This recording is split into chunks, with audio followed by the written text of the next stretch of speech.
లోకేష్ కనకరాజ్ సమర్పించు. మీరు విన్నది కరెక్టే.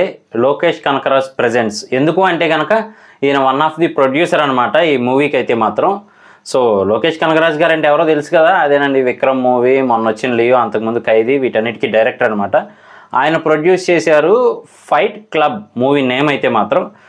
పేరుకు తగ్గట్టుగానే మూవీ అంతా కూడా మనకి ఎక్కువ ఫైట్సే ఉంటూ ఉంటాయి. కాకపోతే ఆ ఫైట్స్ వెనక ఉన్న రీజన్ ఏంటి అనేది మాత్రం చూపించే విధానం చాలా వెరైటీగా ఉందన్నమాట. నార్మల్గా కంటే కూడా చాలా డిఫరెంట్గా అయితే చూపిస్తూ వచ్చారు. మనకి స్టార్టింగ్లో ఒక సీన్ చూపిస్తారు.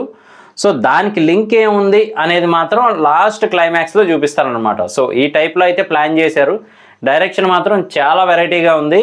అలాగే ప్రతి సీన్కి కూడా మ్యాక్సిమం అంతే, నెక్స్ట్ సీన్ చూపిస్తారు, దానికి లింక్ ఏంటి అనేది మాత్రం బ్యాక్గ్రౌండ్ సీన్ ఒకసారి చూపిస్తారనమాట. సో ఈ టైప్లో అయితే ప్లాన్ చేశారు. లాస్ట్ 15 నిమిషాలు ఏదైతే ఉందో మూవీకి హైలైట్ అని చెప్పొచ్చు అనమాట. బ్యాక్గ్రౌండ్ మ్యూజిక్ కానీ, కెమెరా వర్క్ కానీ, యాక్షన్ కానీ చాలా బాగుంది. లాస్ట్ 15 నిమిషాలు ఏదైతే ఉందో అది హైలైట్ మూవీకి. ఇంకా మెయిన్ స్టోరీలోకి వెళ్ళిపోతే కనుక ఒక మంచి వ్యక్తి, బెంజ్ అని చెప్పి ఒక మంచి వ్యక్తి అనమాట. సో అతను ఒక పెద్ద బాక్సింగ్ ప్లేయర్ అవ్వాలని చాలా కలగంటాడు. కాకపోతే అనుకోకుండా ఆయన కలగానే ఉండిపోతుంది అనమాట. ఎందుకు అంటే ఫైనాన్షియల్ పరంగా కానీ, కుటుంబ పరిస్థితుల వల్ల కానీ ఆయన ఆగిపోవాల్సి వస్తుంది స్టేట్ ఛాంపియన్ వరకు వెళ్ళైతే మాత్రం.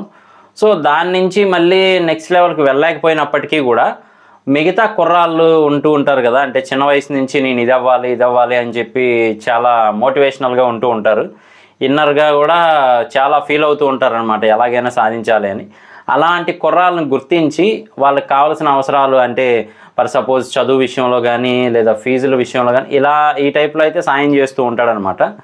సో అతనికే ఒక తమ్ముడు ఉంటాడు. అతనైతే మాత్రం ఇల్లీగల్గా యాక్టివిటీస్ చేస్తూ ఉంటాడనమాట. అంటే గంజాయి కానీ ఇలా సరఫరా చేయటం ఇవన్నీ చేస్తూ ఉంటాడు. తప్పని చెప్పినా కూడా విన్ననమాట. చివరికి వాళ్ళ అమ్మగారి చైన్ తీసుకెళ్ళి దాని ద్వారా బిజినెస్ చేసే రేంజ్కి అయితే వెళ్ళిపోతూ ఉంటాడు అదుపు తప్పి. సో అలాంటి వ్యక్తిని దారిలో పెట్టడానికి అయితే మాత్రం ఇతను ట్రై చేస్తూ ఉంటాడు.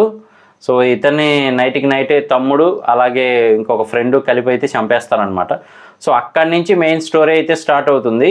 సో హీరో అయితే మాత్రం ఎవరైతే బెంజ్ అనే వ్యక్తి ఉన్నాడో ఆ వ్యక్తి కింద ఉంటూ ఉంటాడనమాట, కుర్రాడిలాగా. అంటే మంచి ఫుట్బాల్ ప్లేయర్ అవ్వాలి అని చెప్పి. కాకపోతే అతను చనిపోవడం వల్ల ఇతను పెద్ద ఫుట్బాల్ ప్లేయర్ అవ్వాలని సిచ్యువేషన్లోకి వెళ్తాడు.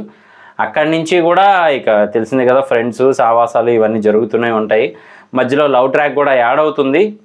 సో దాని తర్వాత ఎవరైతే తన సొంత అన్నని చంపి జైలుకి వెళ్ళాడో అతను మళ్ళీ జైలు నుంచి వచ్చిన తర్వాత ఈ హీరోకి అనమాట మందు పోయి ఇచ్చడము, అలాగే గంజాయి అలవాటు చేయటము, నెమ్మదిగా అతని గ్రిప్లోకి అయితే తెచ్చుకోవడానికి ట్రై చేస్తాడు. దీంతో పాటుగానే మిగతా కుర్రాళ్ళందరినీ కూడా మంచివాడిగా నటిస్తూ కంట్రోల్ చేస్తూ ఉంటాడనమాట. సో మొత్తానికైతే విషయం తెలుస్తుంది హీరోకి. తెలిసిన తర్వాత మంచిగా మారిపోవడానికి ట్రై చేస్తాడు. అలాగే చక్కగా చదువు అది అనుకొని ఒక మంచి గోల్ వైపు వెళ్తూ ఉంటాడనమాట. ఈలోపు మళ్ళీ తెలిసిందే కదా, చెడ్డవాడు చెడ్డగా ఉన్నంత వరకు ఏమీ అవ్వదు, మంచిగా మారితే ఆటోమేటిక్గా వచ్చి చంపేస్తారు. సో ఆ టైప్లోనే మళ్ళీ హీరో మీద అయితే అటాక్ ప్లాన్ చేస్తారు. మళ్ళీ హీరో వాళ్ళ ఫ్రెండ్స్తో పాటు వెళ్ళి కొట్టడం ఇవన్నీ జరుగుతూ ఉంటాయి. కాకపోతే హీరో వాళ్ళ తమ్ముడిని చంపేస్తారనమాట. సో అక్కడి నుంచి ఇంకా వైలెంట్గా అయిపోతాడు హీరో. కానీ కాన్సెప్ట్ వైజ్ చూస్తే కనుక ఓకే అనిపిస్తుంది. కానీ మిగతా వాళ్ళందరూ కూడా హెవీగా ఉంటారు, హీరో మాత్రం నార్మల్ పర్సన్లా ఉంటాడు. కానీ అతను వెళ్ళి మిగతా వాళ్ళని ఢీ కొట్టే విధానం అదంతా కూడా, అందుకనే సినిమా అంటారు కాబట్టి.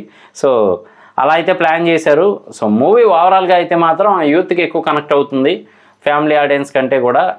మాస్ అయితే ఎక్కువ ఉందన్నమాట మూవీలో, మాస్ ఉంది. అలాగే కంటెంట్ చూపించే విధానంలో కూడా కొంచెం చాలా బాగా ట్రై చేశారని చెప్పచ్చు డైరెక్టర్ గారు. అలాగే కెమెరా వర్క్ కానీ చాలా బాగుంది. సో ఈ మూవీ అయితే మాత్రం డిజ్నీ ప్లస్ హాట్స్టార్లో అవైలబుల్గా ఉంది. ఒకసారి చూడకపోతే కనుక ఇంట్రెస్ట్ ఉంటే చూడడానికి ట్రై చేయండి. సో ఇది మూవీ అయితే మాత్రం ఫైట్ క్లబ్ అనమాట. చూస్తున్నంతసేపు కూడా ఎక్కువ ఫైటింగే ఉంటుంది. ప్రతి చిన్నదానికి గొడవ పడటం, ఆ గొడవ ఎందుకు స్టార్ట్ అయింది అనేది దాని వెనక రీజన్ చూపించడం, ఆ రీజన్ చూసిన తర్వాత అబ్బా దీనికి స్టార్ట్ అయిందా అని మనకు అనిపించడం అనమాట. ఈ టైప్లో అయితే ఉంటుంది. ఇది నా రివ్యూ. ఇలాంటి మరిన్ని ఇంట్రెస్టింగ్ రివ్యూస్ కోసం, వీడియోస్ కోసం మన ఛానల్ వెంటనే సబ్స్క్రైబ్ చేసుకోండి. నేను మీ ప్రసాద్. మళ్ళీ నెక్స్ట్ వీడియోలో కలుస్తాను. Love you all.